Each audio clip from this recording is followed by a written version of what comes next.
You're listening to Ka-Pow, the pop culture podcast. Comics, television, movies, and more. If it impacts fan culture, we have something to say about it. And now, your hosts, Jordan, Cliff, and Seth.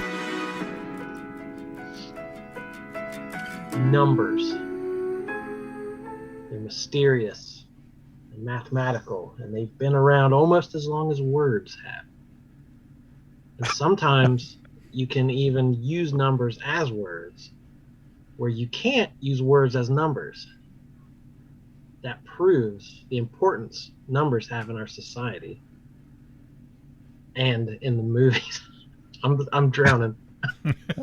Start over. I was trying to start out deep and important for this special episode of Ka-Pow, the pop culture podcast.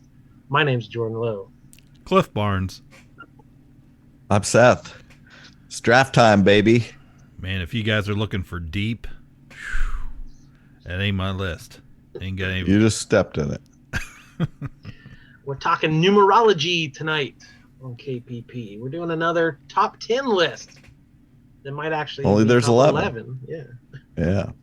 This is one of those crazy drafts we do. And we're just going to get into it. This is going to be movies with numbers in the title and or words spelling numbers in movie titles. Could even have sequels if the number is in the title, but don't expect to see a lot of those. But those are the rules. And other than that, we're pretty lax. So as we always say, these aren't the best movies. It's our favorite movies or movies we like. It's not critical consensus. It's Ka-Pow consensus. So deal with it. This is the Ka-Pow, a Ka-Pow draft, what we come up with at the end. So some people are going to get to take turns naming their movies as we count this down. And some of us are going to either accept or reject those picks, depending on what little powers we got. So we predetermined the order of picking your picks. This is going to make sense in a second. There's 3 different choices. Cliff gets to pick first as far as what draft order he gets. So the 3 different choices, Cliff, right? You might want to jot this down so you know what you're picking. Should be similar to previous drafts that the 3 of us did. Okay. Column A will get picks 7, 4, and 1. You only get 3 picks, but you get to pick the ultimate number 1 pick, and you get 2 vetoes. Ooh. If somebody says a pick along the way, and you don't like it, you can get rid of it. You have that extra veto in column A to try to protect your number 1 pick. That's really to make sure it gets there. Yeah, just to remind people, if we veto something, like if I veto your pick, I don't get to pick that. Right. If I say Three Ninjas, yes, you still get to. You may veto it, not because you don't want it on the list. Right. Maybe you want it higher. Maybe you want to put it later, or maybe you don't want it on the list and you hope nobody puts it there again. Yeah. And then that person will get to pick again at that turn. Mm-hmm. Right. Now, column B is picks 9, 8, 5, and 2. They get 4 picks, but they only get 1 veto. Okay. And column C is picks 11, 10, 6, and 3. And they get 1 veto and 1 veto override. So that you can't use that veto override. If someone vetoes one of your picks, you can't use the veto override to knock it out, but you can if someone else gets their pick vetoed. You can say, Nope, I agree that movie should have been on there and I'm overriding that. Okay. All right. That's about all explaining I'm going to do. You'll figure it out as we go along, or maybe you've heard one of our previous drafts and you already know how this works. But it's going to be a top 11. And Cliff, which column do you want? I think I am going to choose column B. B. That's a sweet column there. Yeah. So you get picks 9, 8, 5, and 2, and 1 veto. Let's see. What do I want? I'm the second picker here. Wow, I'm gonna have to look at my little list of movies here. Decide what I want. How important is number 1 to me? Not very. I'm gonna go with column C, 11, 10, 6, and 3. 1 veto override. Jordan, you will get column A. You get pick 7, 4, and 1, and you have 2 vetoes. Okay. So that means I start, which is right now. So let's see. I'm first. Let's see. We love movies, folks. We love movies. We love any chance to talk about them. So we're only comparing these by the fact that they have numbers in the title. So yeah. they're Yeah. nothing. It's going to be all over the place. So, but this is just for fun. It's kind of in honor of the movie 65 came out. And so that's a movie with numbers in the title. Okay. I'm only going to get to pick 4 times. I want my favorite number movies on here. This I'm telling you, this is going to be tough for me. I've got a bunch on my list, but I don't know that very many stand out above the rest. I like them all. Yeah, I got a ton on my list that are just not gonna be on here. Yeah. So we only got a few movies on here, but we just gotta suck it up. So I'm going to go with 25th Hour. You can't see me being a father? No. Well, I can see you fathering children. I couldn't see you raising any. I would raise my own chalupas. Well, we're definitely not having any kids together if you're going to be calling them chalupas. It's probably your mother. You have the worst timing ever. Montgomery broken in? A major in flood with the Drug Enforcement Administration.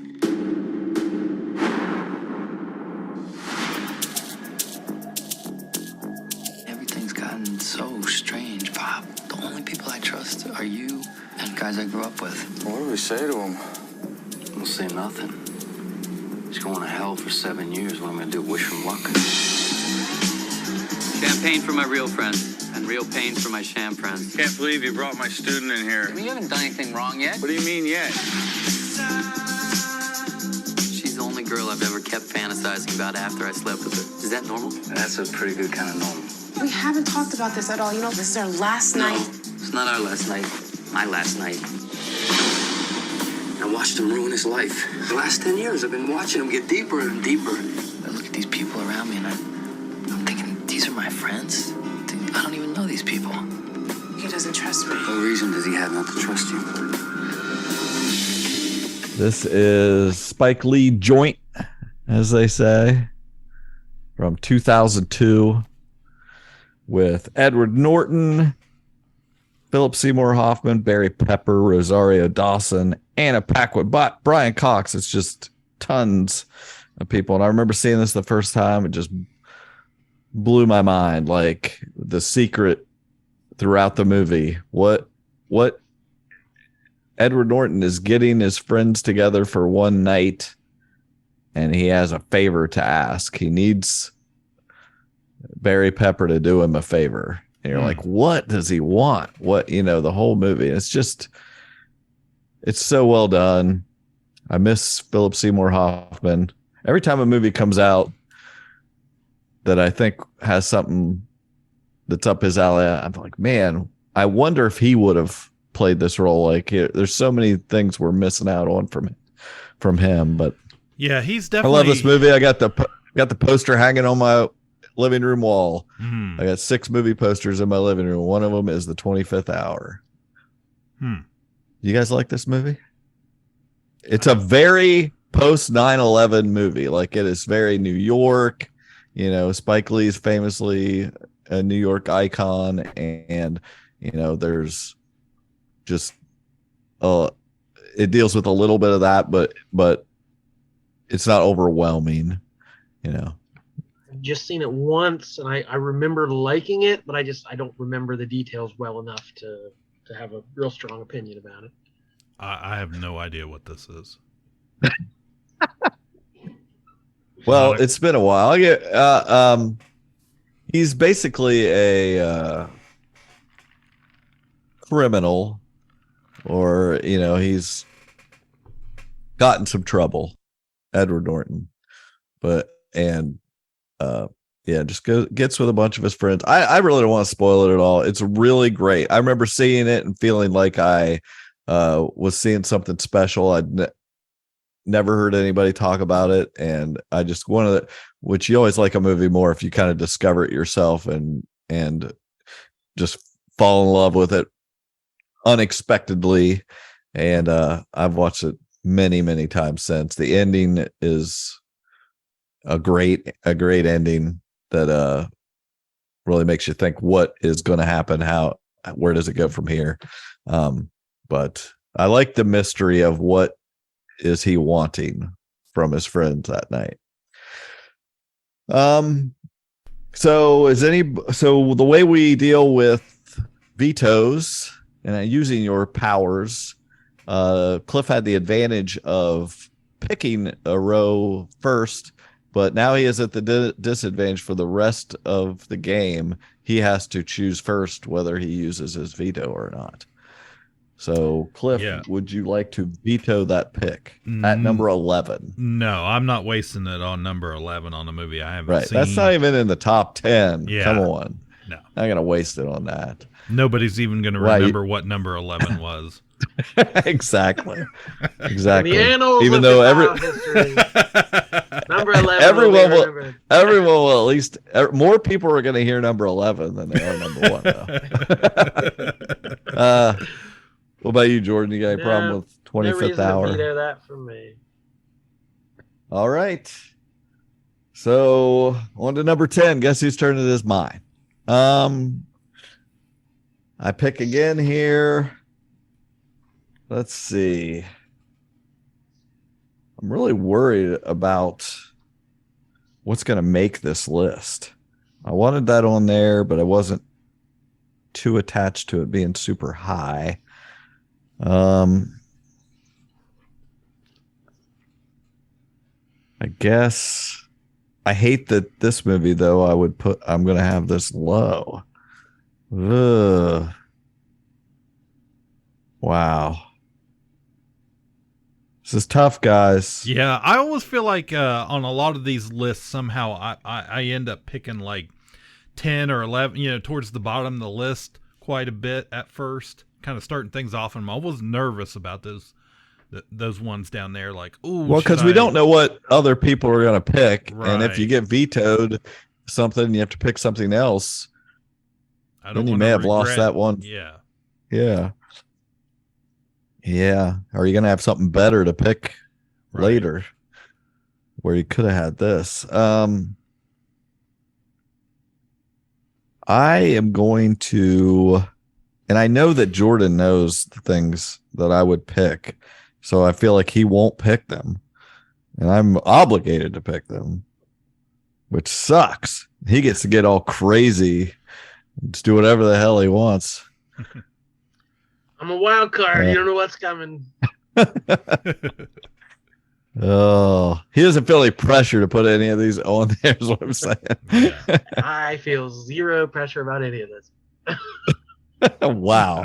If you don't feel pressured, then we need to get somebody else in here. This is supposed to be. Well, I say that pressure. now. Wait, give us an hour. We get to the top of this list. I'm going to be biting pencils in there. Sweating. All right. At least it'll be in the top 10. I'm going to say 2001: A Space Odyssey. Dave, do you mind if I ask you a personal question? No, not at all. I've wondered whether you might be having some second thoughts about the mission.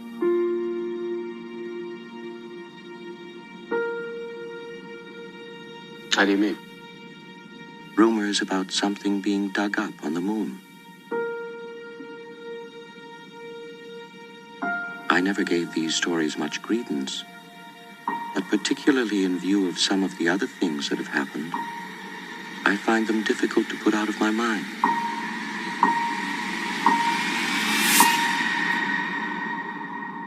Open the pod bay doors, please, Hal. Open the pod bay doors, Hal. I'm sorry, Dave. I'm afraid I can't do that. What are you talking about, Hal? This conversation can serve no purpose anymore. Goodbye.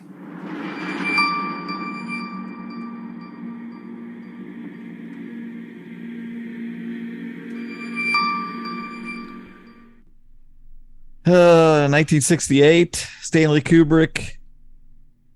Still holds up. Amazing movie. 5 stars. I don't know what to say. Like, I think I've only seen it once.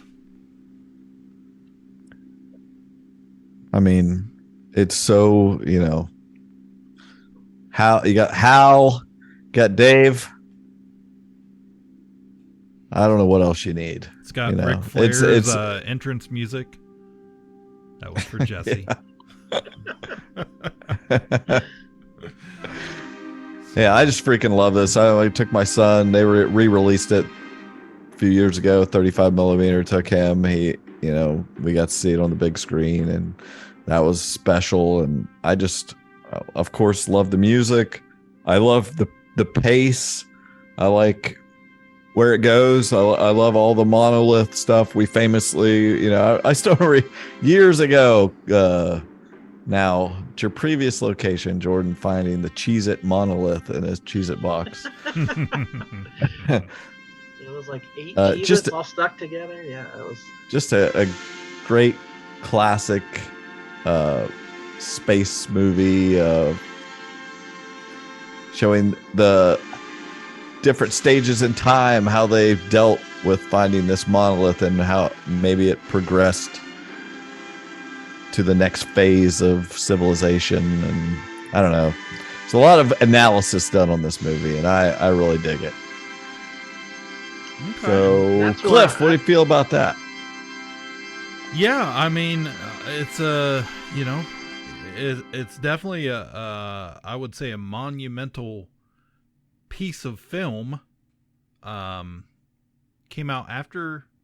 Did it come out after Star Wars? In that whole everything's got to be a space movie. No, it was before. No, this is the one that everybody ripped off. This is 68. 68. Okay, that makes more sense. But yeah, like I said, I think I've only seen it once. I mean, it's. Yeah, I mean, that's the movie George Lucas wished he had made, and right. was sad that he made a kids movie instead. So yeah, I'm not going to veto it. I expected it to be on the list somewhere. I just didn't. Yeah, I would have liked it higher, but I didn't get the picks I wanted. I wanted B. Sorry. Anyway, okay, so moving on. I got some vetoes. Yeah. Oh no! Go ahead, veto it. I'm just kidding. This isn't my favorite. We've talked about it before. I appreciate it. I understand it. I know its place in pop culture. I've seen it several times, but I've never in my life felt like I really wanted to watch it. Like, oh, I got to watch 2001. Like, it's just never drawn me in that way. I appreciate it more than I enjoy watching it, and I understand it. Stone Cold classic for sure. And it's numbers, so it deserves to be on this list. So I would never veto 2001. It has a number. How can you argue with that? Yeah, it's mostly numbers. All right, now looks like Cliff's got a couple picks coming up here. So at number 9. We got there, Cliffy. You want to get nuts? Let's get nuts. No, I was just sitting here like this whole time, just like debating, like, oh my gosh, what the heck should I pick? I have no idea, because I have a whole bunch of movies that I like. that fit into this this list, and I really don't know where to start. There are certain things I feel like, you know, I would want to be on the list, but again, I feel like a certain kind of way that you guys may not pick any of the movies I have on the list. So where do I start? Number 9 is I'm gonna agree with my wife and daughter, because I was reading off this list to them the other night when you first mentioned it, and I had jotted some, you know, immediately what had come to mind, and they both reminded me how important this movie has become in our family's holiday traditions. And you guys know I love Christmas movies. That is a genre of movies that I just absolutely adore. And when we find one, when we sink our hooks into one, we will watch it over and over and over every holiday season. So, but we got to pick one that's got a number in it, and I'm going to choose 4 Christmases. Oh my God. Hey, Dad. Mom, hey. Listen, Mom, I got bad news. We're not going to be able to make it It's tomorrow. me. No one was more upset than we were last year that she got into. I have to and deal with the situation. Every year, Brad and Kate spend the holidays avoiding their families. No flights are coming in and no flights are going out. This isn't happening. Do you have a sister airline? No, I'm sorry. How about a cousin airline? No, we don't. How about like an airline that your airline's felt up before? But this year, Where are you headed for the holidays? they'll be forced to celebrate Hi, Mom. It's my dad. They just saw us on the news. with all of them. Okay, he's gonna give you a big hug when he sees you, Mom. I'm not hugging anybody. He's very excited about the hug. From New Line Cinema, We just got to get through these 4 Christmases as quickly and as painlessly as possible. Merry Christmas, Mom. Hey, Dad. Good to see you, Mom. Merry Christmas, Dad. Kate, these are my brothers, Denver and Dallas. You must be Orlando's girl. Orlando? We're all named after the cities that we were conceived in. That's disgusting. Oh, my God. 4 families. Bradley, I'm not trying to be your father. I'm hoping for a chance to be your friend. Well, you were my friend. You were my best friend. But now you're sleeping with my mom, and it's a little bit weird for me. One day, That's you? Mom, did you put that on the mantle? I love that photo. You look huge. I ate my feelings, Brad. She must have had a lot of bad feelings. I just got to adjust it. Hold the damn thing. too much, is an exit strategy. Vince Vaughn, Reese Witherspoon. Hello. Did Jags and projectile? Tell me about it. 4 Christmases. You gotta get out of here. I can't breathe. I want to do it too. You are a wild I thought card. maybe Miracle at 42nd. What is it? 42nd Street. I thought that's No. Exactly. Like, I wouldn't. No. I wish that he would have said that. No, not A Miracle on 34th Street, because we don't normally watch A Miracle on 34th Street throughout the holidays. But we sure as heck. 42nd Avenue? I didn't even know you weren't even what we were talking about. Well, what is this movie? 4 Christmases. I can't even picture. This, is that this is It's the Vince Vaughn or something. Classic. Oh. Classic. It's Okay. got Mary replaying scenes in my head. From Legally Blonde. My gosh, Reese Witherspoon. They play a couple, and every Christmas they go on vacation to avoid their families for a reason. And it just so happens their cruise gets canceled this particular year, and they are forced to visit their families. And you know, being a sign of the times, that both their parents are divorced or separated. They have 4 Christmases. They have, they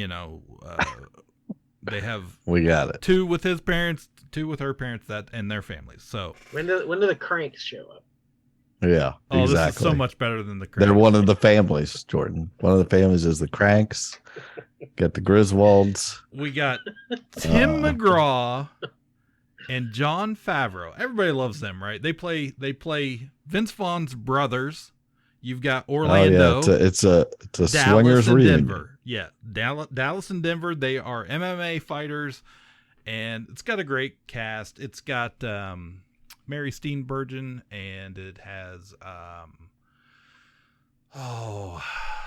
whole other bunch of people in it that I cannot remember their names. But no, it really is. It's just one of those things that the jokes get funnier every year, every time we watch the movie, and we watch it multiple times, especially my wife and daughter.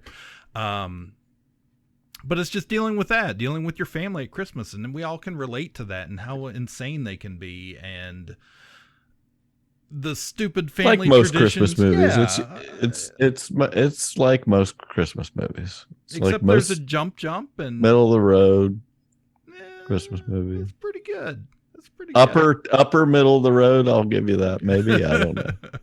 I think I saw it once. That's why it's at the bottom of the list. It's not all the way to the top, but man, this is a special one in our house. Well, I am not gonna, because you're so unpredictable and have multiple picks yet. I only have one veto. I can't waste it on 4 Christmases. Otherwise, maybe I would.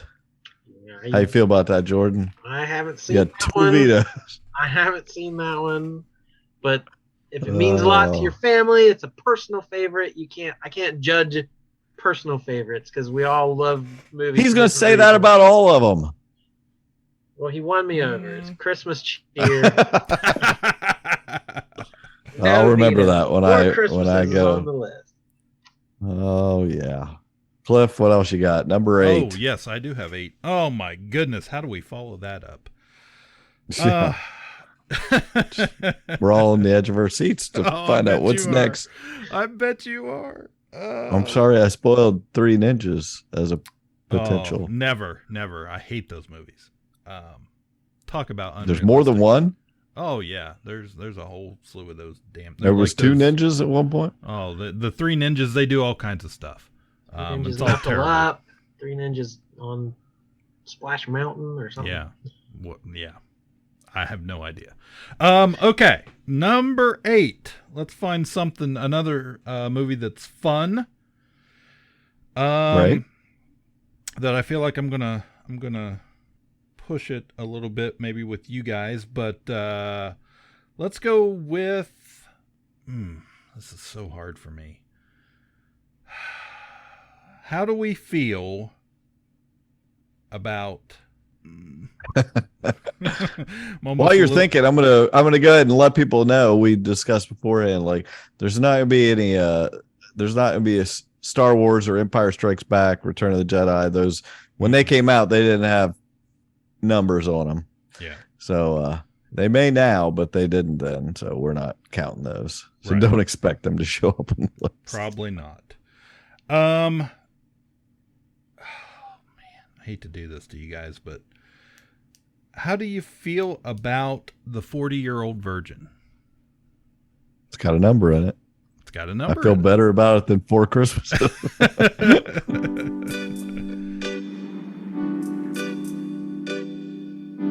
want you so bad. Over the years, Did you glue this? I wish I had some scissors. Andy Stitzer has lost a lot of girlfriends.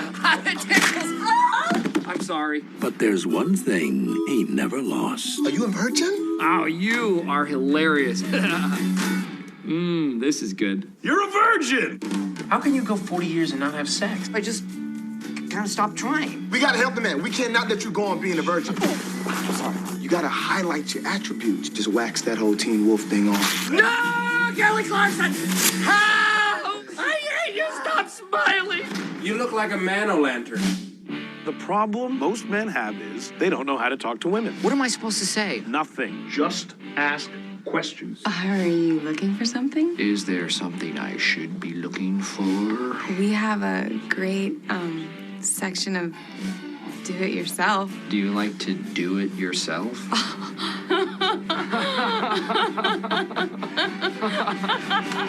What am I talking about? gotta go somewhere where every girl is looking for a guy. Welcome to Date-A-Palooza! I'm Andy, and you are Gina? Gina. Well, what's up? Okay. I like your shirt. You have kind eyes. You want to get out of here? Do you think I'm pretty? Whoa, whoa! Look at me! Look at me!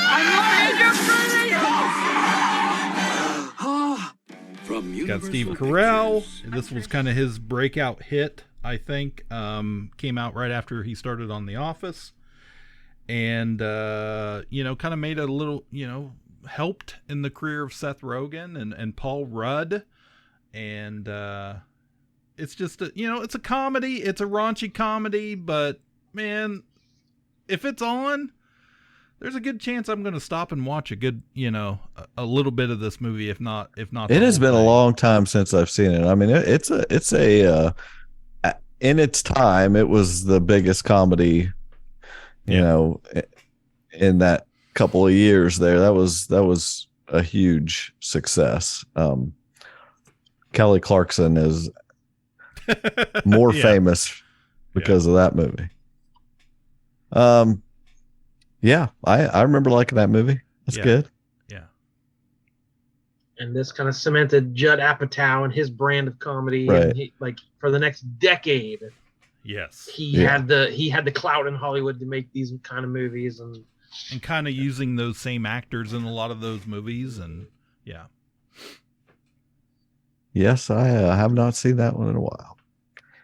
Yeah, it's a good one. Good job. This was actually in my top 10. Sweet. Nice. On this list. Nice. So, yeah, I agree with you. If it's on TV, I at least flip past and see what scene it is. And it made Steve Carell a star, and there's a good reason for that. It's about a guy who has spent his life collecting comics and toys and movie posters and playing video games and online poker, and who cannot relate to that listens to this podcast?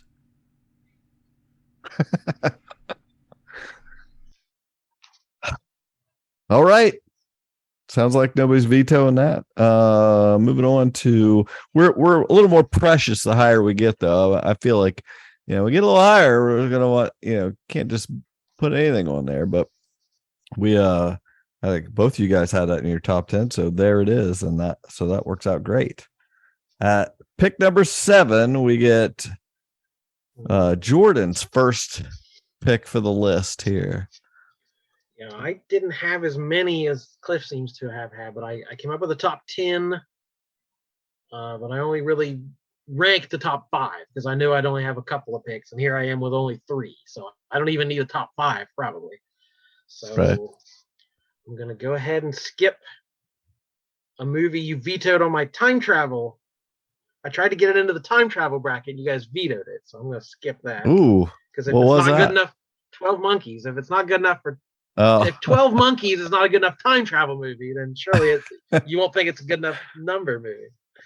I don't know. Maybe it's better than other number movies. So I'm going to go right to. Let's just go to my number 3. I've only got 3 picks. And I don't know. I don't think either of you guys like this movie as much as the rest of the world and me. But for pick 7, I'm going to say The Fifth Element. When the 3 planets are in eclipse, the black hole like a door is open. Evil comes, spreading terror and chaos, but to exterminate life, all forms of life. So what you're telling me, Father, there's nothing that can stop. 4 elements gathered around a fifth, the supreme being, the ultimate warrior. Created to protect life. Then light turns to dark, life to death, forever. I want your best man to go undercover. I have the perfect one. It's nice to see you again, Father. Where are the stones? I don't know. And even if I did know, I wouldn't tell somebody like you.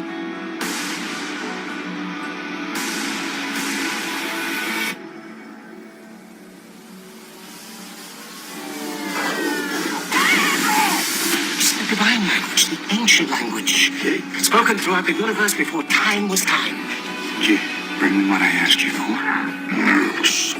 Evil begets evil, Mr. President. What is your name? Luminale che t'arriva alla mina c'è e batte se bat. Good.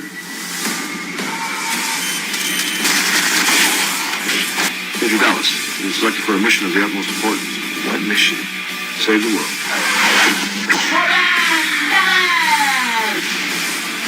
Go to the Beagle, collect the stones, and meet me at the temple.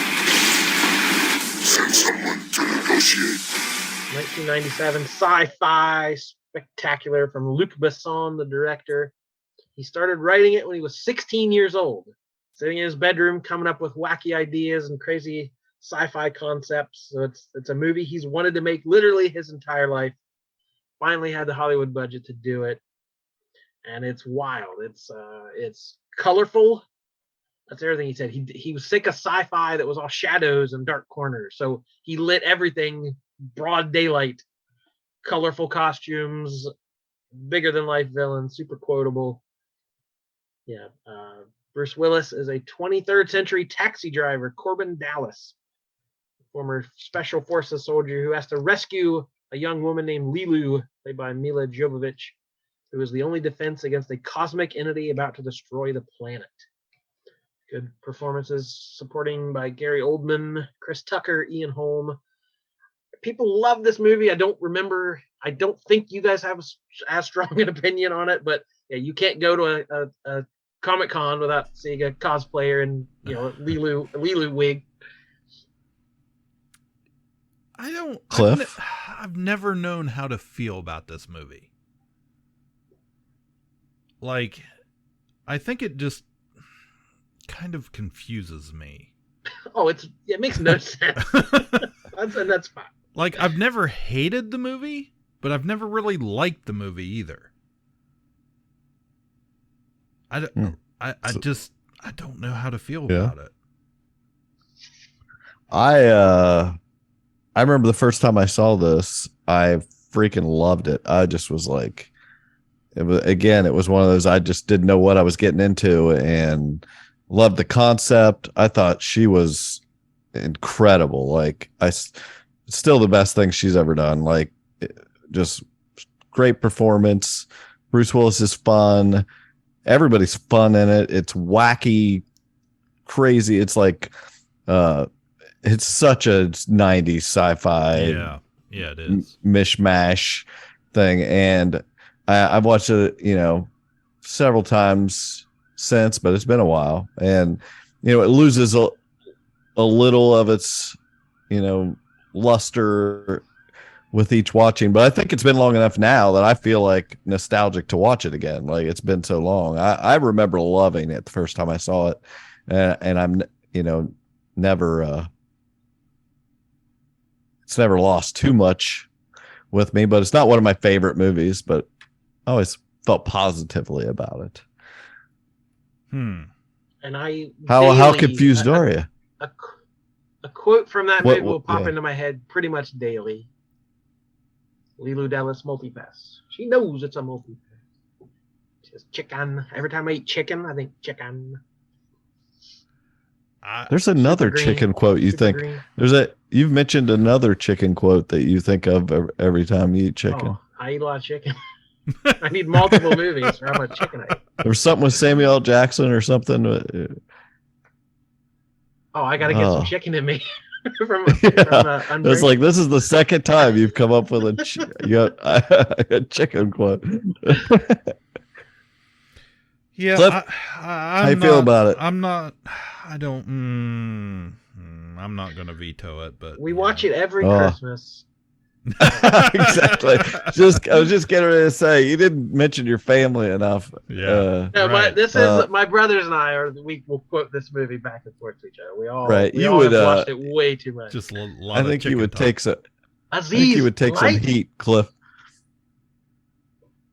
Cliff would probably take some heat for knocking this one off the list. I feel that way. Yeah. Okay. All right. At number 7, The Fifth Element. Great pick. Number 6, my second to last pick out here at number 6. Oh, I'm gonna look at my list here. This is the end of the bottom half of the list. Wow, really minimizing this pick. Nobody's trying to veto yet. We're almost halfway through. Oh, see, here's the conundrum. I only have one pick in the top 5. You guys each have 2. I feel like Jordan values my number 1 enough for it to be in the top 5, but I don't know. I guess I don't know if he would pick either of my top 2. That's what I'm thinking. So I guess I have to pick one of them, which sucks. I'm just gonna go ahead and pick this. This is my number 2, I would say. But this is at number 6. It's Kill Bill Volume 1. The incident that happened at the Two Pines wedding chapel that put this whole gory story into motion has since become legend.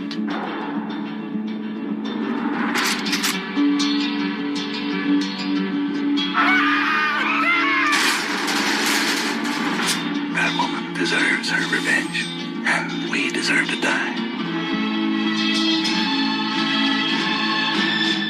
I've killed a hell of a lot of people to get to this point, and I am gonna kill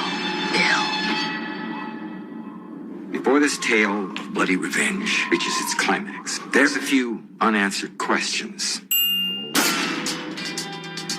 If Pai Mei doesn't kill you, he will make you stronger.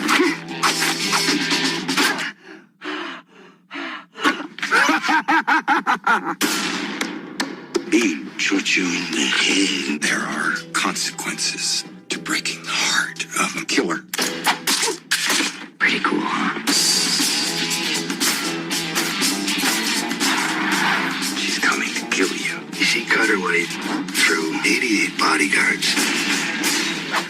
No, there wasn't really 88 of them. They just called themselves the Crazy 88. How come? I don't know. I guess they thought it sounded cool. This is Quentin Tarantino. It's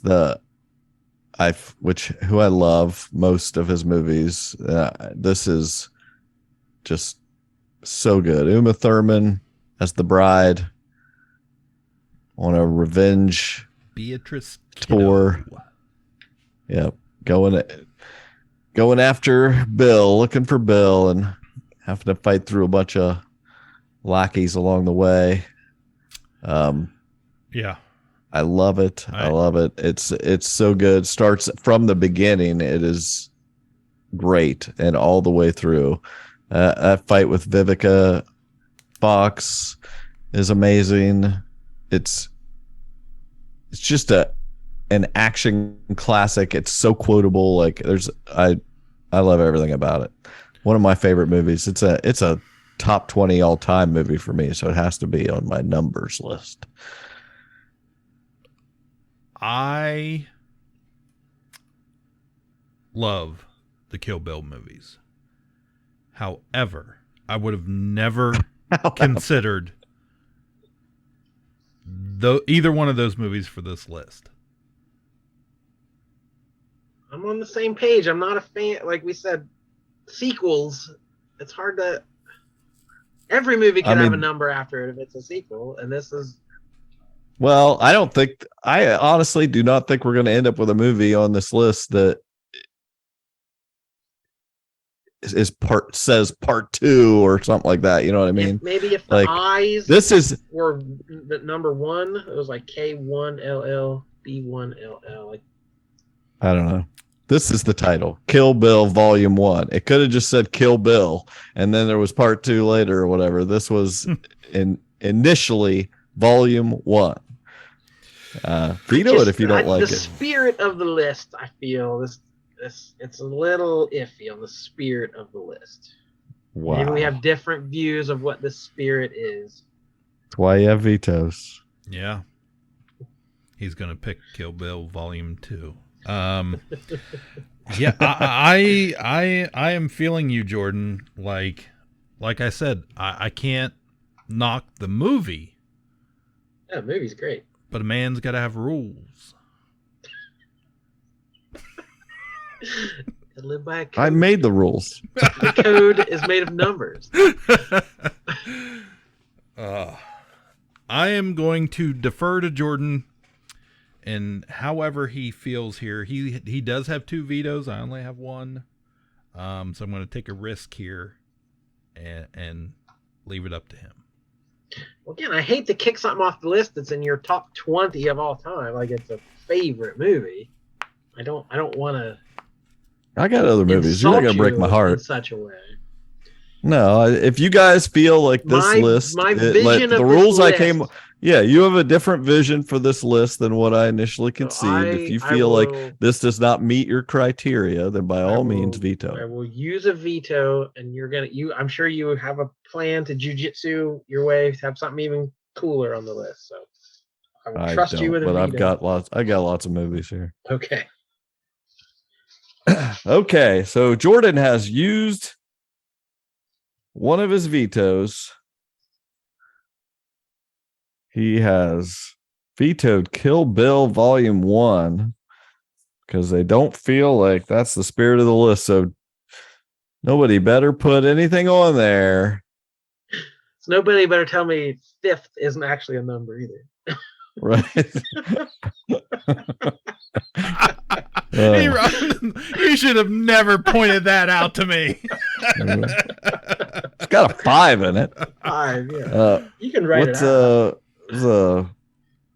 Is Beethoven? Was it one of Beethoven movies of it? Yeah.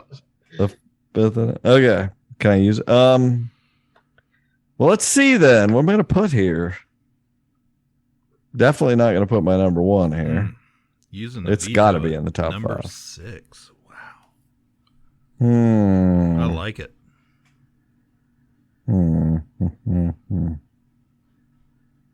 Dang. See, there's movies that I have ranked higher. This is kind of the problem with knowing you have a top 100. Like I have a top 100 and things are in certain places. So I don't feel as loose about picking something lower, but there's, you know what I mean? I don't know. But to me, like would mention the time travel thing. Like I could see, I love this movie, but this is probably a better time travel movie. Like I could see having some wiggle room on your list. Right. Like, but this I do have wiggle room to this. Yeah. I do have wiggle room on this. This has more numbers in the title than this other one, so it deserves to be higher.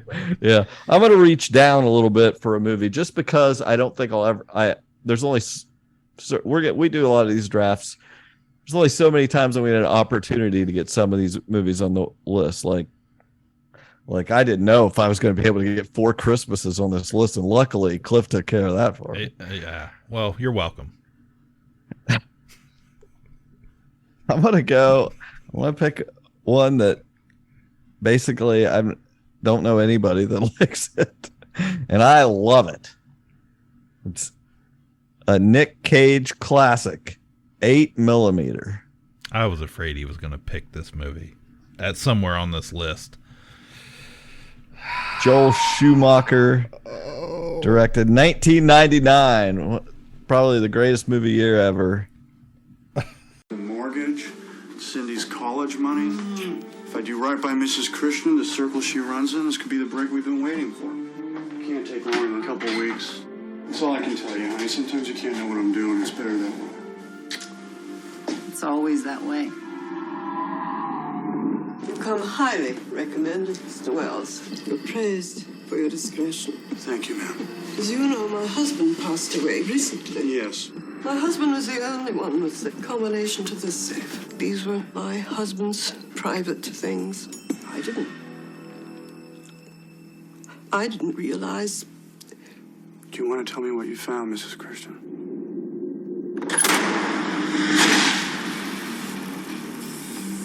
Private Detective Tom Wells is one of the only people who has seen it. It is 8mm wide. It runs at 16 frames per second.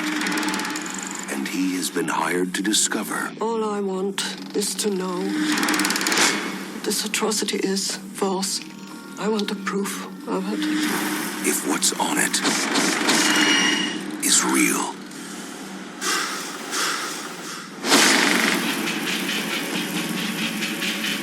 Finding the guys who made this film is going to be very difficult. I need information. I thought you might be able to help.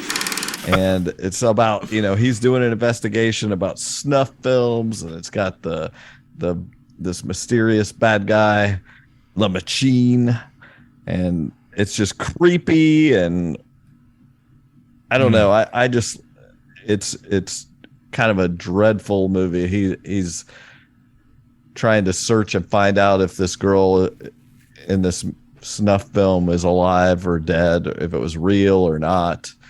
And there's a lot of twists and turns. I remember just the feeling of him having to face this guy, this guy that was dressed up in like this bondage mask and was mysterious who he was, that he was, this so dangerous looking, and like, and James Gandolfini, I think, is in this, and Joaquin Phoenix.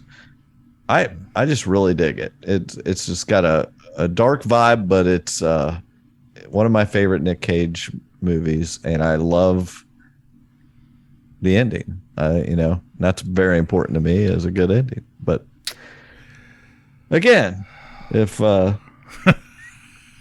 you guys don't dig it, don't want it on your list, this has to be something that we all kind of like some of these movies. So, but that's what I'm going with. 8mm. Jordan, have you seen this movie? I don't think I have. I saw Snake Eyes. Is that a different movie? That's a different movie. Yeah, that's a different, not good movie. Yeah. I know I've seen Snake Eyes, but I don't think I've seen 8mm. I have seen this movie. I remember this is the extremely not a Cliff movie. I can't even believe you could not be more correct. We went to the theater and saw this movie, and you guys don't watch this every Christmas. No. Oh, I can't explain how much I did not like this movie.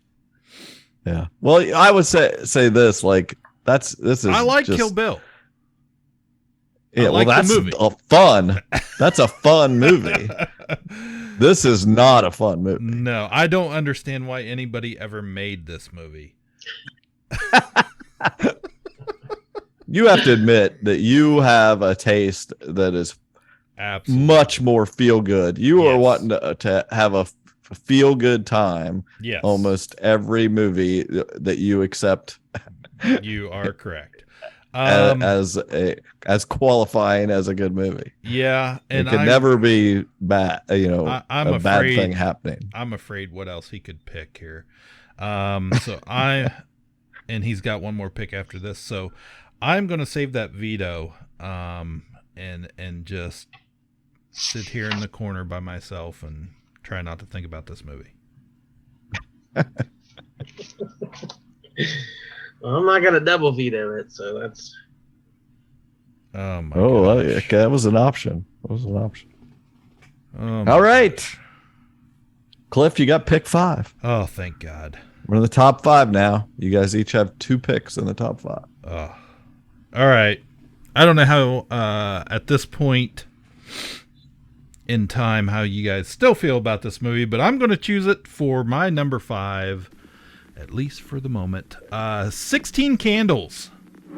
So, what's the story? You got a guy or? Yes, 3 big ones, and they went blood. Her name is Samantha Baker, and today is her 16th birthday. Fred, she's gotten her boobies. Oh, I'd better go get my magnifying glass. They forgot my birthday. Classic. This is the single worst day of my entire life. Universal Pictures presents... Score, a direct hit. 16 Candles. You say it's your birthday. It's my birthday too. The story of a girl who's stuck with a guy who's driving her crazy. Nice manners, babe. And stuck on a guy she's crazy about. Who's Jake? Jake Ryan? Jake's my boy. Jake is a senior, and he's beautiful and perfect. He doesn't even know you exist. He smiles at me and I don't say anything. Can't believe I'm such a jerk. You quit feeling sorry for yourself. It's bad for your complexion. Do you know Samantha Baker? Kids are looking at me a lot. It's kind of cool the way she's always looking at me. Maybe she's retarded. What's happening, hot stuff? His name is Long Duck Dong. Nothing could shock me anymore. Underpants. Can I borrow your underpants for 10 minutes? Girls' underpants.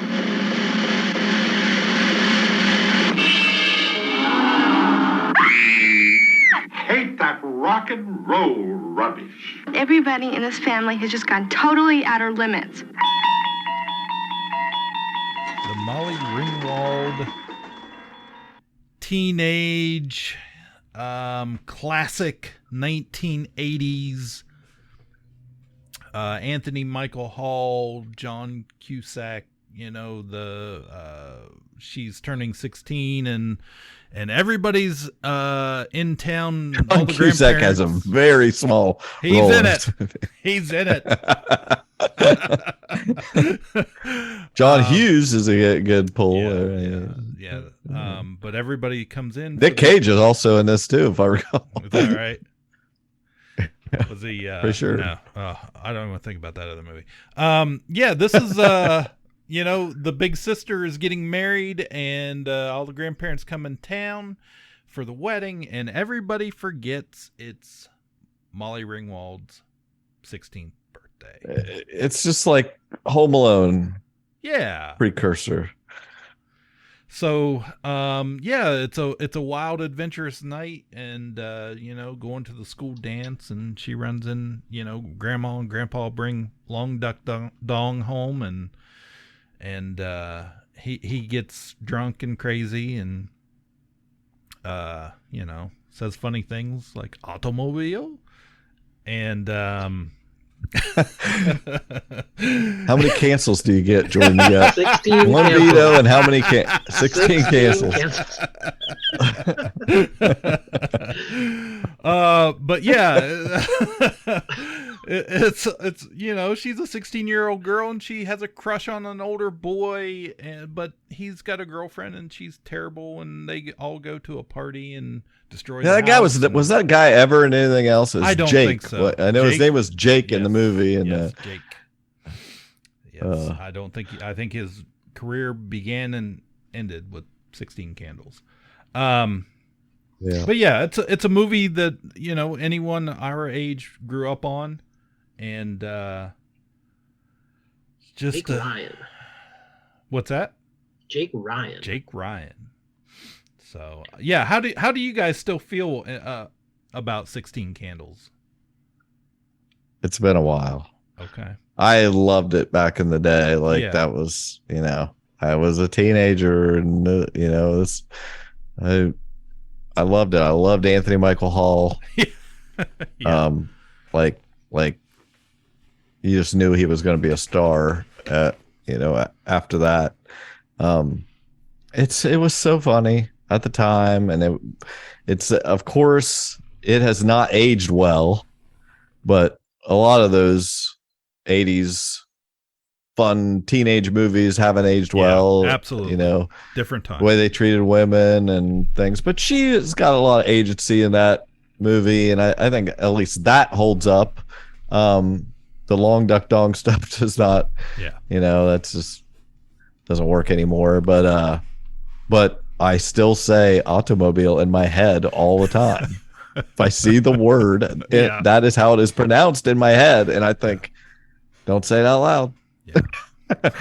Right. Like that. That's how I read it on the page. That's how much of an effect that had on me.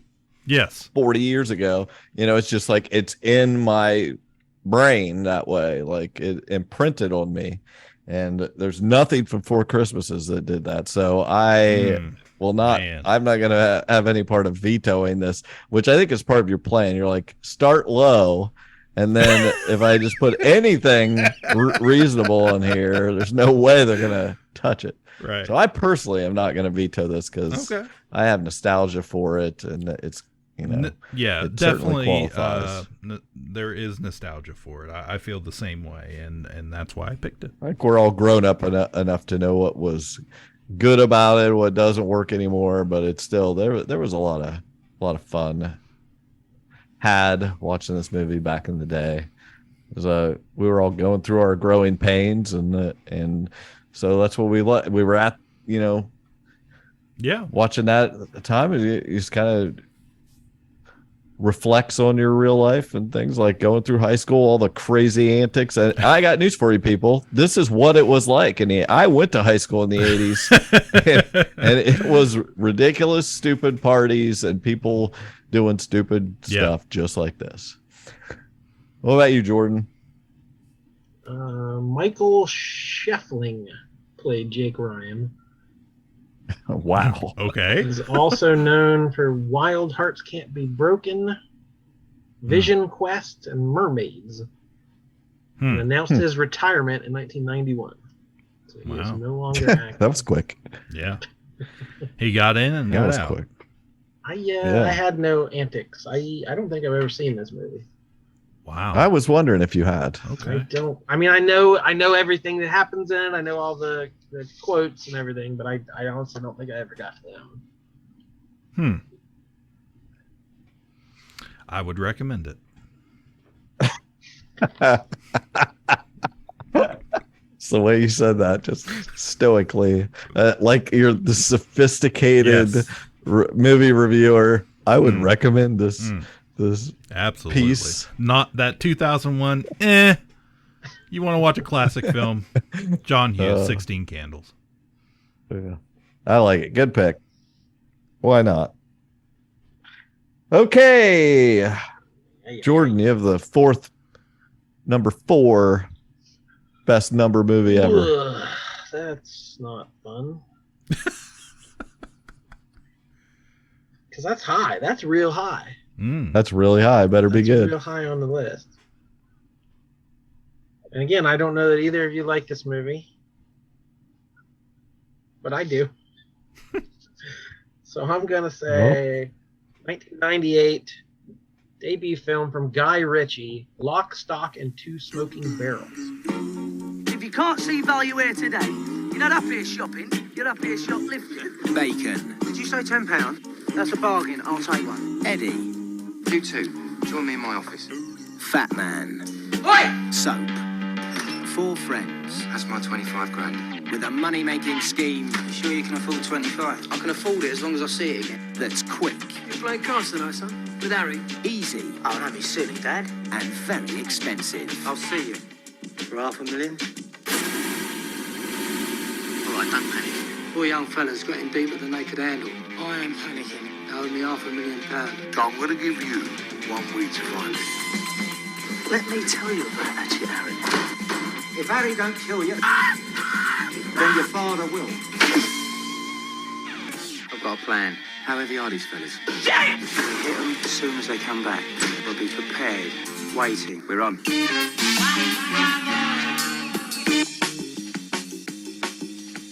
Right, where was we? Guns for show. Nice for a pro. God knows how much of this stinking weed. Is this a declaration of war? A shitload of cash. One's responsible for this torture. And a traffic order. British director Guy Ritchie. First film. There were 44 speaking parts in this movie, and 17 of them were people who had never acted before. So it was very amateur, very cheap, seat of their pants. Debut films from Jason Statham and Vinnie Jones. It was their first movie as well. So it's about a group of friends in London who are on the sketchier side of things, running cons, loopholes, all that fun stuff. Running scams and cons. Card player loses £500,000 to a powerful crime lord in a rigged game of cards. There's no way he's going to pay off this debt in a week, so he and his friends decide to rob a small-time gang who happen to be operating out of the flat next door. This movie has an energy to it. It has the snappiest dialogue, all this British slang being thrown around, the editing, the music, the quick cuts. I hadn't seen anything like this before when Guy Ritchie debuted, and I thought this was the next Tarantino, this was the next whoever. He's made some good movies, but he's never topped this first one. I had such high hopes for what he was going to do next, but To me, it never got better than this one. I don't know if you guys have any nostalgia for this one at all, but I adored this movie when it came out in 1998. I know this is a real movie. I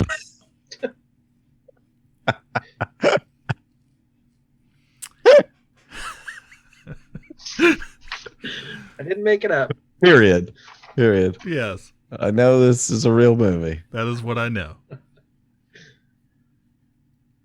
You want it in your top 5 of all time numbers movies? I remember liking this movie. I wasn't head over heels about it. I never was head over heels about any of Guy Ritchie's movies that I can think of off the top of my head. I've always thought they were fine, but it just felt like it wasn't exactly my thing. Mm-hmm. I remember thinking this one was. I've always felt ever since this one that everything was a disappointment after from him.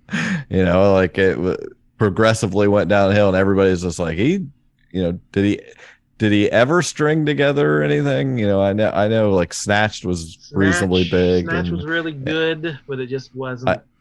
I remember thinking Rock and Roller was okay. But yeah, never rewatched this. I don't really remember hardly anything about it. Yeah.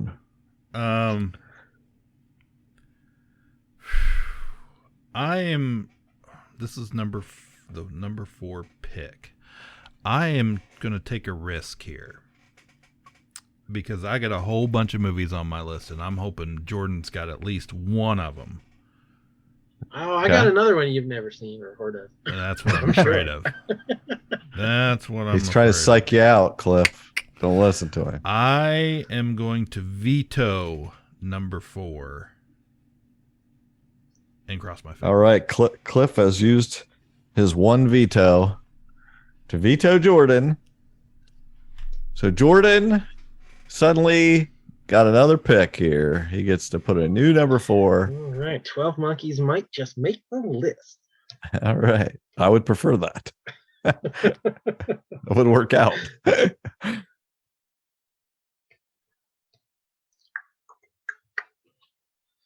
was thinking. Let's do it. 12 Monkeys. I love that movie just as much. 12 Monkeys. Terry Gilliam, 1995.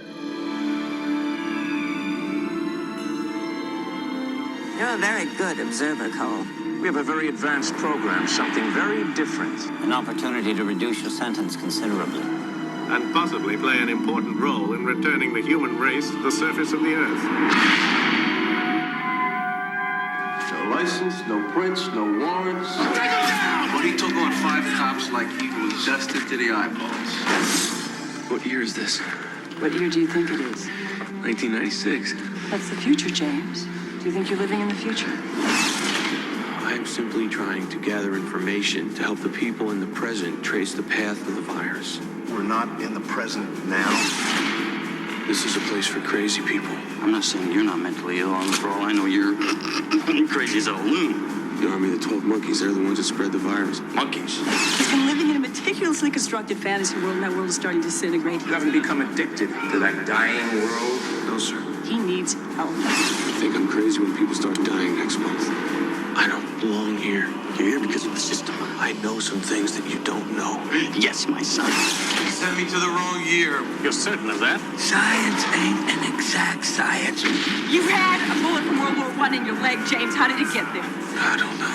You're a trained psychiatrist. You know the difference between what's real and what's not. You said that I had delusions. You said you could explain. I'm trying to. I want the future to be unknown. I can help you. Get you out.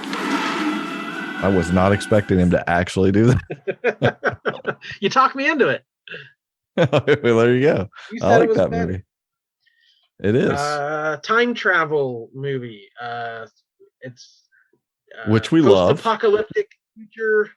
Some deadly unknown disease has destroyed the world, and Bruce Willis is a convict they have sent back in time to investigate the origin and figure out what happened and if we can change it in the future. So it's all about memory and how memories affect reality and your perception, and can you change the past and can you not? And it's just it's weird and it's heady and it's ugly and grimy, and I love it. It's got Madeline Stowe, Brad Pitt in an Oscar-nominated performance, Christopher Plummer, David Morse, just clunky, grimy, weird sci-fi with some cool designs. Yeah, some of the costumes and things. I dig this movie. It's very super 90s sci-fi. It's I feel a little better, dark. I feel better about this one. Yeah, it's a little dark. This isn't a Cliff movie, but yeah, I'm sure you like it better than that. I'm a fan of 12 Monkeys. It just didn't make it on the time travel list because there's so many freaking time travel movies. Yeah, I have no problem with it. Same for you, Cliff. Yeah. Oh, you don't have a veto anyway. I've already, so, yeah. Yep. That's true. Yeah. So it's on there. Number 4, 12 Monkeys. Boom. Well, down to my last pick. I feel like I'm being taken advantage of here because Jordan knows I'm going to pick this freaking movie. I'm sure. And otherwise he would have picked it. Like, I know that I know that I wish you would have just picked it there so then I could pick something else. I know that you do. But you also know that I would pick it. And I think, I'd put this number 1. Like recognized game. I appreciate that. That's fine. The idea knowing I knew in my heart that if I wasn't here, it would still make the list. So Cliff has no idea. That's another thing about it. Cliff has not seen this movie. I'd say like 99% chance Cliff has not seen this movie. And no, I know what you're going to say, and I have not seen it. Oh, you do? I do. Oh, I my bet God. It's hanging on your wall. It is hanging on the wall in my living room. I knew it. Good job. That's good. 1998, Buffalo 66. What is this? Is this a shifter car? You think that's funny? I'm used to luxury cars. I drive cars that shift themselves. My cars shift themselves. I need you to come to my parents' house with me and pretend to be my wife. Did Billy ever tell you how we met? Billy's the nicest husband in the whole world. Don't touch me. What do you mean, don't touch me? You're supposed to be husband and wife. No, really. I'm the luckiest girl. What did you say? 1, 2, 3, get out of the car. I fell madly in love with him. I haven't won a championship since 1966. And I missed that game because that's the day I had Billy. Did you like Buffalo too? If you fail to convince the court, and very evil and very bad things are going to happen. Didn't you go to jail or something? Yeah, but he was innocent. Remember that guy Wood? No good. I'd really like to find him. You still gonna do that bad thing you said you were gonna do? He missed that field goal on purpose. He got paid money, and he missed it on purpose. Until somebody turn up the heat. Where's the girl? I'm his wife. She's not my wife. What did I just tell you? I'm not looking, just imagining. I picked her up hitchhiking. I'm a free guy, that's not my style. These photos are us in love, spanning time. Just look like you like me. That's it. Can you do that? Come here and give me a hug. Ooh. I know what you're thinking. The story's hard to believe, right? You should have seen him. He was so beautiful. Vincent Gallo directed and starred in this. Christina Ricci as Layla.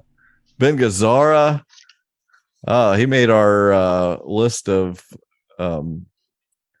musical performances, which I think it was my number 1 favorite one. But Billy Brown just got out of jail and he's going to serve some real time. He's going home, and it's just the quirkiest coming home story. Blew my mind. Like I didn't know what I was in for when I watched this movie. It is one of the most quotable movies I've ever seen. Like, he says so many things in there. Every time I get my picture taken, I'm spanning time. Like it's stuck in there. I can't even eat chicken. No, but I just like driving shifter cars. Nobody does that anymore, but I love this movie to death. It's so fun. He's so funny and neurotic in it, and she's so so cute in the movie, and I like their characters together, and just like she just has a glow about her. Yeah, they do that on purpose, angel, and literally an angel. It worked. It is that 100%. When Ben Gazzara fake sings that song over himself singing the song, like it's a weird thing. She is literally glowing in that room. Like it's amazing. The way it's shot when they sit around the dinner table, like the perspectives of each person, it's just like it's funny and just neat how it was shot. And it's all based around what in the football game in '66 where the Buffalo guy like missed the field goal or something. I don't even remember, but it's just like it. Yeah. He lost a bet or something, ruined his life, and they still watch the game at his parents' house. And I read today it was filmed on film stock, similar to what they used for the NFL film reels of the 1960s. Like he wanted it to look like old NFL game film with that high color saturation and the contrast of the colors. Yeah, I don't know. It's I think when I did my top 100 movies of all time, it was number 4 or 5. I don't know. It means that much to me. Like I love it. So when I first saw it, I didn't know what I was getting into. I didn't know what it was. I just rented it. I was like, what is this? And it's the more times you watch it, you get on its wavelength and you pick out the quotable lines, and yeah, it's something else. Yeah, it's a religion. It's like, yeah, you return to that when you return to that movie, it's like, oh yeah, this was genius. All these lines, like the way they interact and how the performance he gives is like he was made for this exact thing and he did it. So I had to get that on there, so I'm happy. So sounds like Jordan won't veto it and Cliff can't. So we're moving on to the number 2 pick. This is Cliff's. Wow. Yeah, so I think I've mentioned this before when we've done these types of lists, these shows, with this format. And how I typically do it is when one of us spouts out an idea, I immediately, I don't look at any list. I immediately, whatever comes to the top of my head, I jot it down. And typically, whatever that first movie is going to be my top pick immediately. I mean, I understand there's vetoes and stuff like that, but whatever the highest pick I get, that's probably going to be that first movie I jotted down. And no matter how much you try and think of new stuff or look at lists, like nothing ever quite right. Yeah. Exactly. It's a gut instinct. So number 2, my pick for number 2 is I don't have any guess in the world what this is. Me either. No clue, huh? Oh, I do. I have one maybe. But I'll tell you if I'm wrong. But I will. I do have one guess too, but it probably is this. But I'm curious. Yeah, go ahead. I would describe. Oh no, it's what I know what I think it is. Okay. It's got 2 sets of numbers on it. No. Oh, okay. I would describe this movie by one word: infamous. Wow, the infamous? Infamous? It's the 3 Amigos. Yeah, that's what I thought a minute ago. That's what I was going to say. That was the one, and then I thought of something. Then I thought he was going to say something else that I don't want to say yet. Yeah. So this, of course, Chevy Chase, Steve Martin, Martin Short.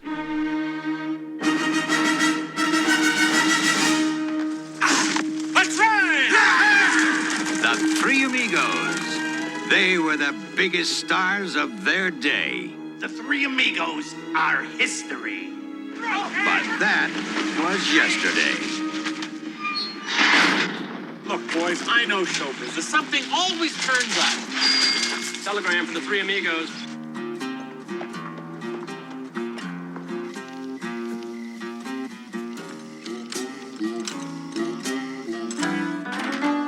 Come with me where moonbeams paint the sky.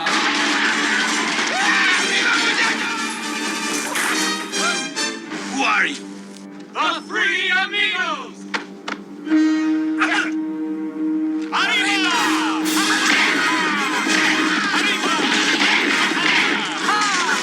I like this guy.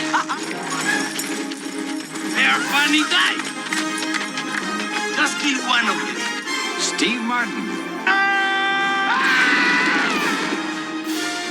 Chevy Chase. You have anything besides Mexican food? Martin Short.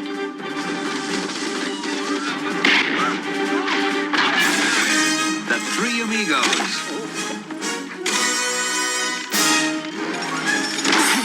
Throw down your gun! Not you, Dusty! Sorry! You're so brave. Three Amigos. I'll come back one day. Why? They play these old black and white movies, silent picture movie stars that they're idiots. And, they're just property of a Hollywood studio, and that's where they get all their stuff from and all of their money. And when they are seen as obsolete and grown up and too old and washed up, they are thrown out and forced to find something else. And they get a letter, I believe, is maybe a telegram from this little town, this little village down in Mexico, just praising them, and they automatically think, hey, we're stars down there. We can go down there and live the high life. And just to come to find out that the people in that town think that they are real cowboys and real heroes and want them to come down and defend them against El Guapo and his gang of Mexican outlaws. And they have to teach the town how to defend themselves in this big mix-up after they finally figure out that, hey, they think we're really heroes. But it's silly. And I always, generally like silly. And I love Steve Martin and Martin Short and Chevy Chase, of course. And when this movie came out, I think in 86. 86. John Landis directed it. I went and saw it. My parents took me to the theater, and I thought it was just one of the funniest things I'd ever seen. Of course, totally over the top, and they sing and dance, and it's a classic for me. Yeah, and during that preamble, I was looking at my list of honorable mentions. I was like, that one shined out. I was like, yeah, that's probably the one he's gonna pick. So definitely a very Cliff pick. Can't fault extremely that. Cliff pick. It's not too Cliff. There's some picks that are too Cliff, and I was afraid he was gonna say something else.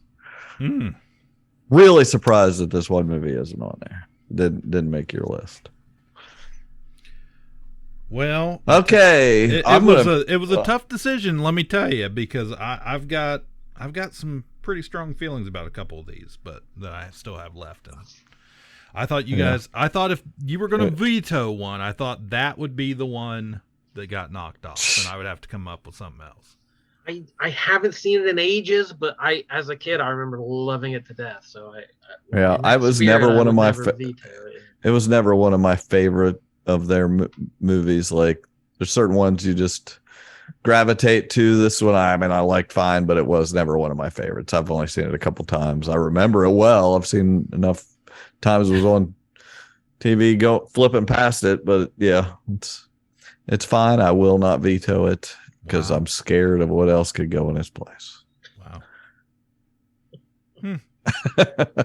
Okay. It's basically what it is. You literally have me scared to death. I think I know what Jordan would put here at number 1, which is what we're at. You might have a good guess. It's a lot like Three Amigos. Pretty similar plot. I like it already. Yeah. It's the original Three Amigos. 7 Samurai. Yeah. I knew it. 私は島田官兵衛と申すものです。実は下へあって連達の死を求めて近く脳死相手に一戦後だっての是非もない百姓の頼みでな難しい戦があるんだがついてくるか今度こそ死ぬかもしれんぞ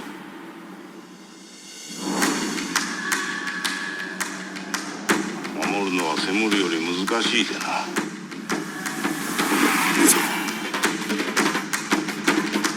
戦とはそういうものだ人を守ってこそ自分も守れる己の毒とばかり考える奴は己をも滅ぼす奴だこれは戦遊びとは違うでな This is my favorite film of all time. If I ever did get around to making a top 10 list, it would be number 1. I adore this movie. 1954, Akira Kurosawa's masterpiece. Basically like the first action film, the first modern action film. And it did so many things that maybe a movie had done previously, but it had never done all of them together. And it basically became a type of story and influenced. Three Amigos stole from Seven Samurai, as did hundreds of other things we all love. Those elements like the assembling the team trope of getting a bunch of heroes together from Star Wars to the Avengers to everything else after that. The men on a mission trope, the Dirty Dozen, anything like that. You know, there's some objective we have to do. We all got to get together and do it. The reluctant hero, just all these ideas coalesced in this first big epic. At the time, it was the most expensive film made in Japan. He refused to shoot it at the Toho Studios and had to build a complete set out in the boonies somewhere to make it look authentic, like a village. Took a year to shoot, tons of reshoots. That they ran out of money multiple times, but they finally got it put together. 3.5 hours long, but there's nothing you would cut out of it. Every frame works, and he used so many creative things for the first time. The telephoto lens, to get a close up. To put you right in the middle of the action, these big fight scenes. He recorded these action scenes with multiple cameras at the same time, which wasn't really done at that point because he didn't, he wanted to capture every angle of everything. So he had multiple choices to use. And so everything matched up. The slow motion that he used, the sharp editing, the sound design, just ahead of its time in every respect. And like I said, launched a million things from the Magnificent Seven to everything after that has borrowed from it. There are very few perfect movies, but I think this is one of them. Seven Samurai. Wow, Cliff.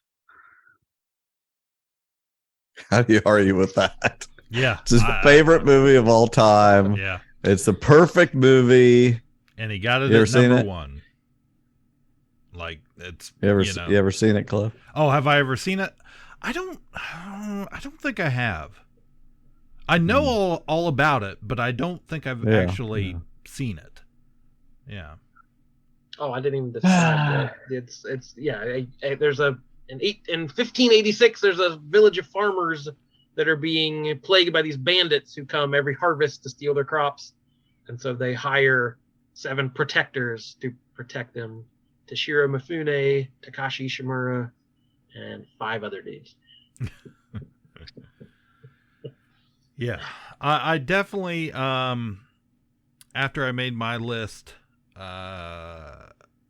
went looking through some other lists and had seen this, and I thought, oh, Jordan will definitely pick this. Pretty high up on his list. And yeah, that's what I expected. So, yep. Well, I got to tell you, it's not a veto. I'm out of my list is pretty sparse. Yeah. I feel like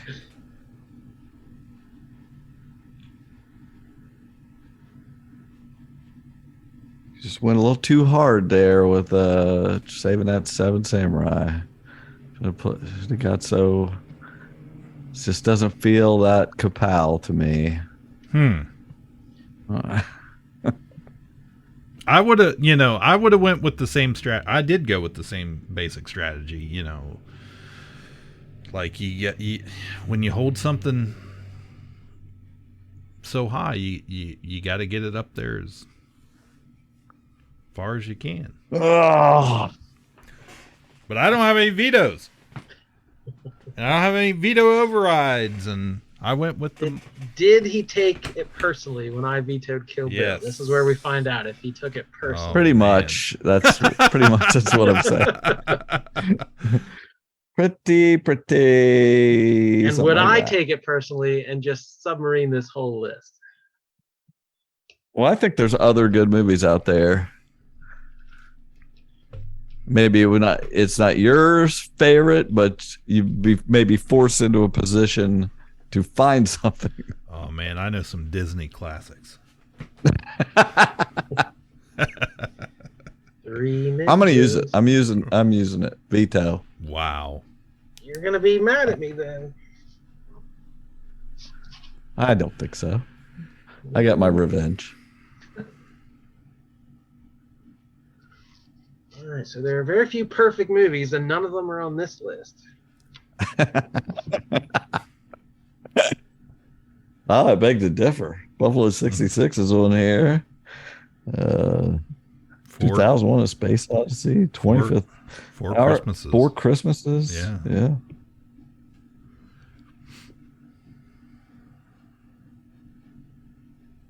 He's thinking. I literally have crossed off most of my list here. And you really don't want me to say 300. Zack Snyder, the Snyder Bros cannot be appeased by this.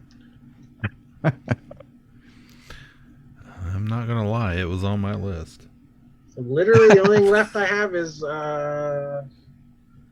fairly recent biopic,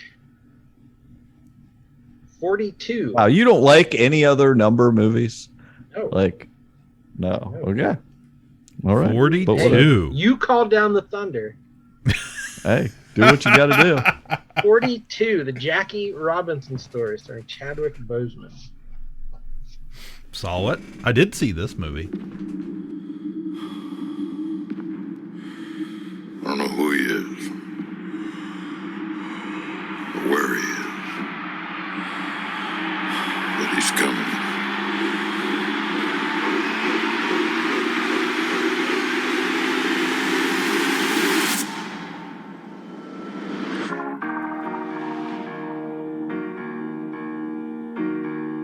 The world's not so simple anymore. I guess it never was. We ignored it. Now we can't. Brooklyn, we go hard. You Jackie Robinson? We go hard.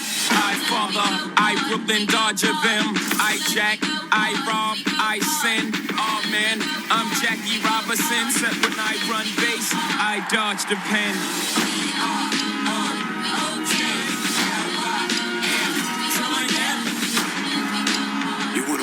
doesn't have the guts to fight back? No, I want a player who's got the guts not to fight back.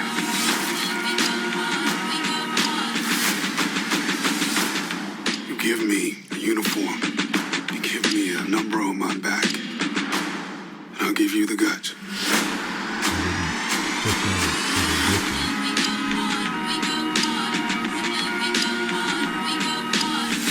So is this rank on, in like, as in a sports movie, is this pretty high at the top for you, 42? No. No? Okay. I just didn't have anything else to pick. No. Okay. Wow, that would be pretty weak. No, I really like this movie. Yeah. I don't like it as much as anything else I've said tonight, but it's Harrison Ford. Yep. Directed by Brian Helgeland. Just a very touching movie about, a very important American story.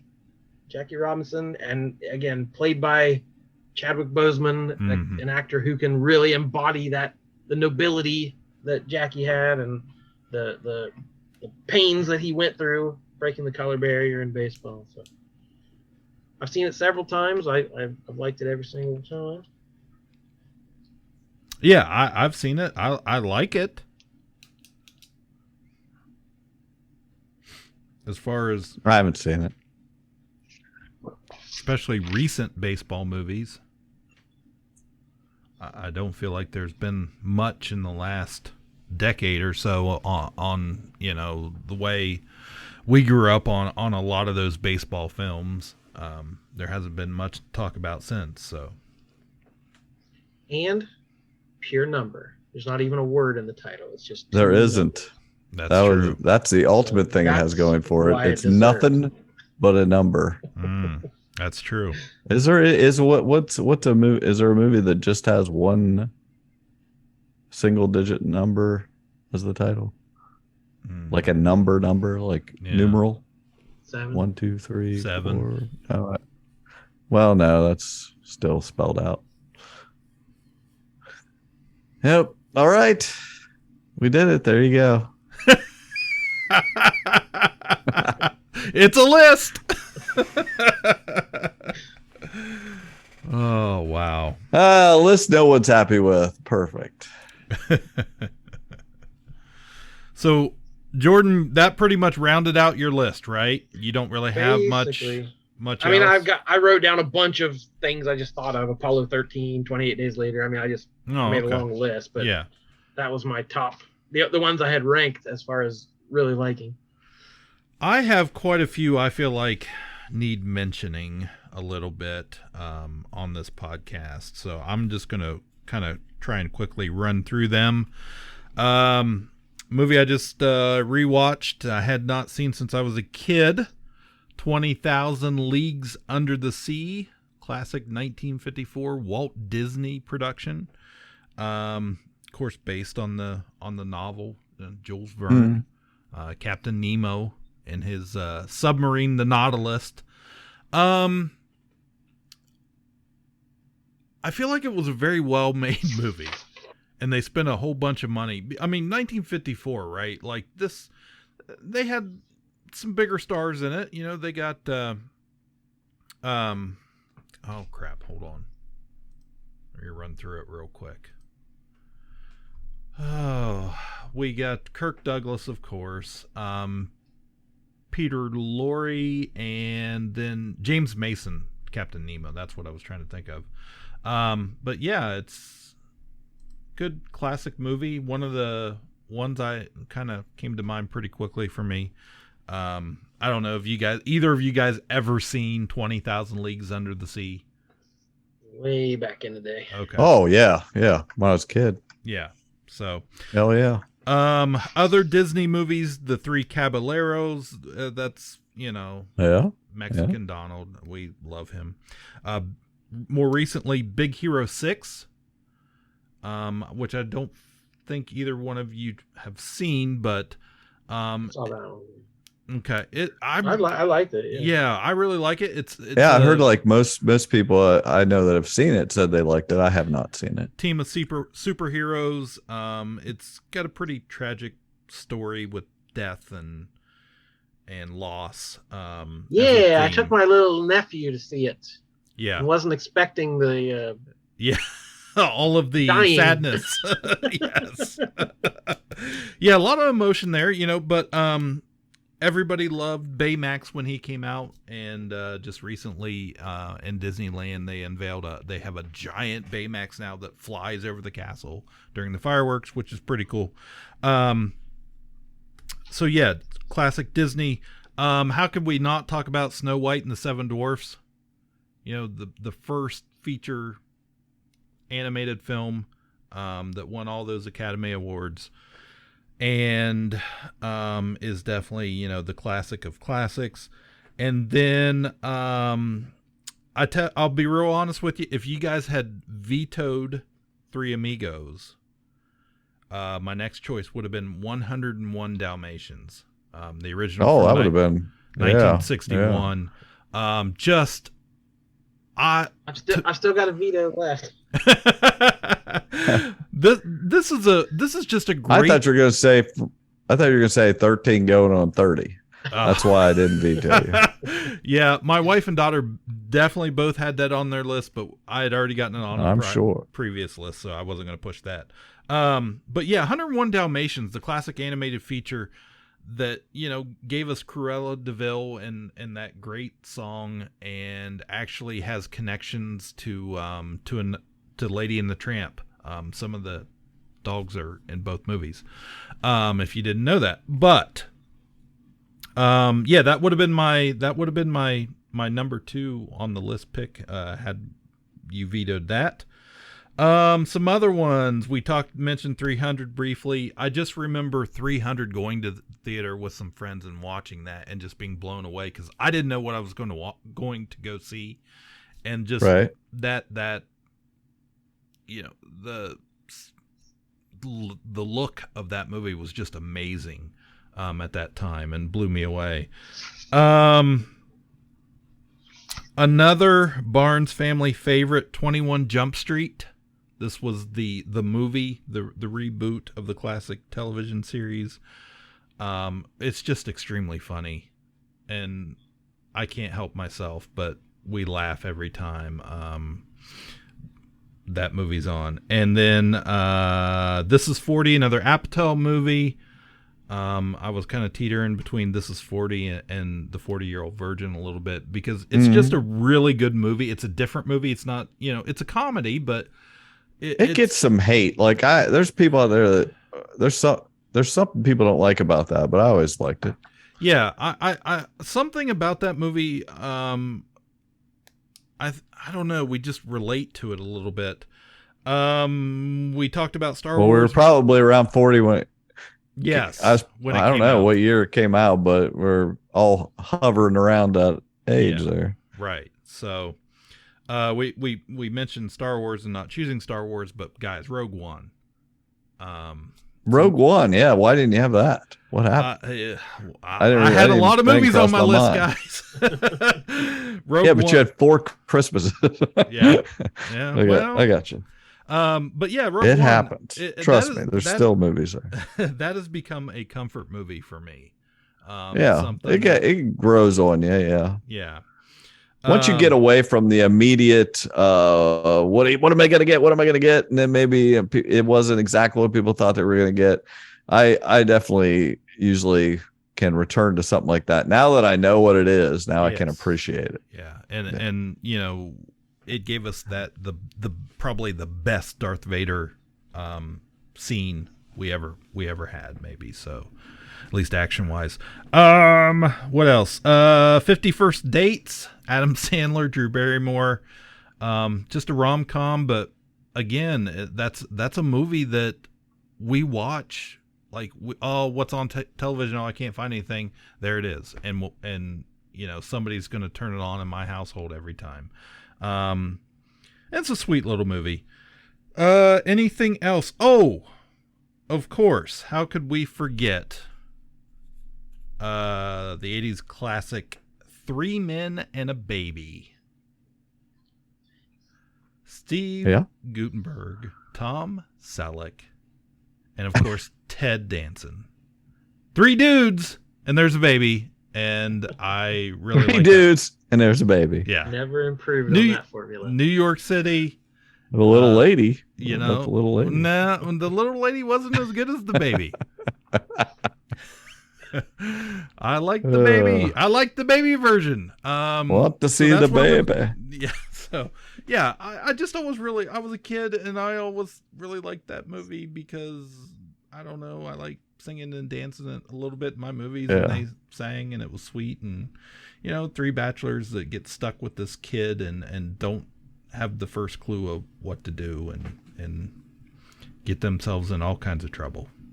Right. Men taking care of babies. Well, I didn't make a enormous list, but I had a few things left here. I thought I'd take a shot. Jordan might reach down and grab. Didn't sound like he had much left that he loved, but I don't have anything against Seven Samurai. I just was taking a shot at getting. I had enough things out there that I thought he might reach for. Down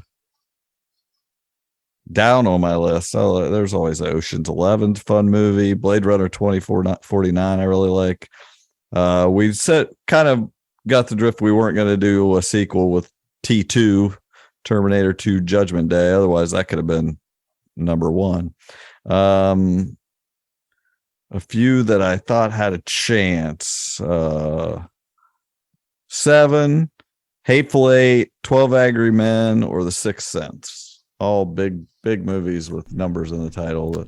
I thought if there were 2 movies I would have said you would have picked, it was Buffalo 66 and The Hateful Eight.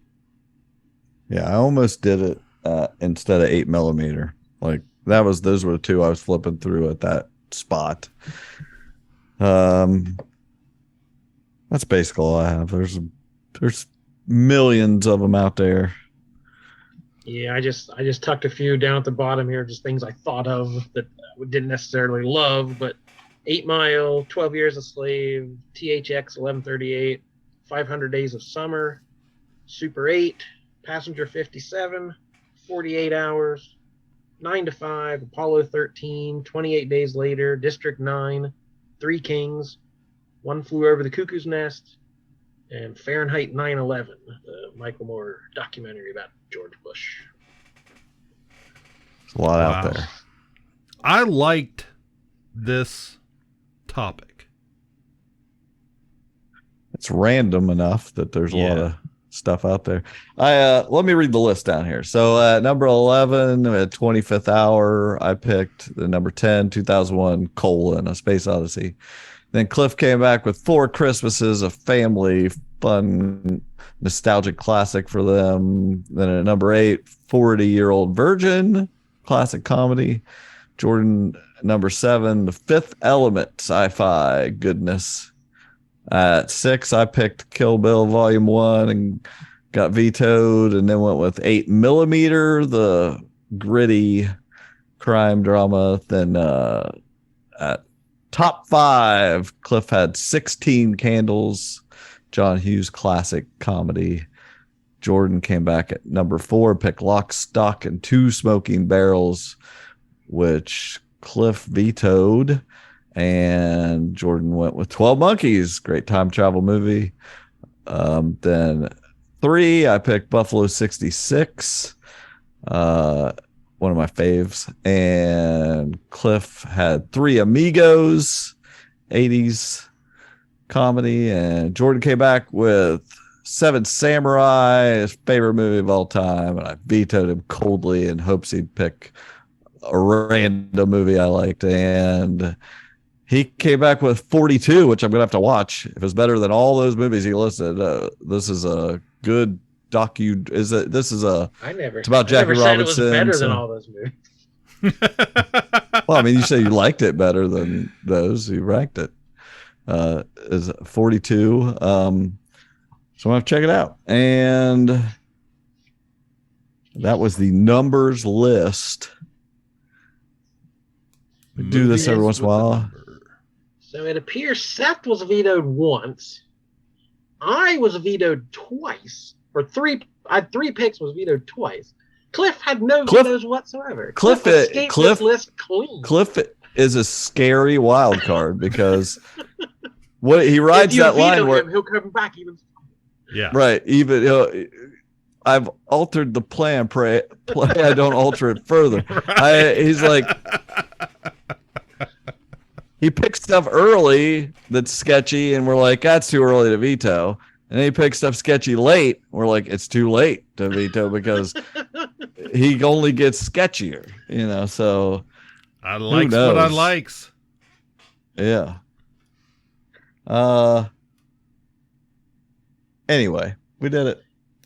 There we go. Numbers. They add up. They add hope up. You got the number. That's not a saying.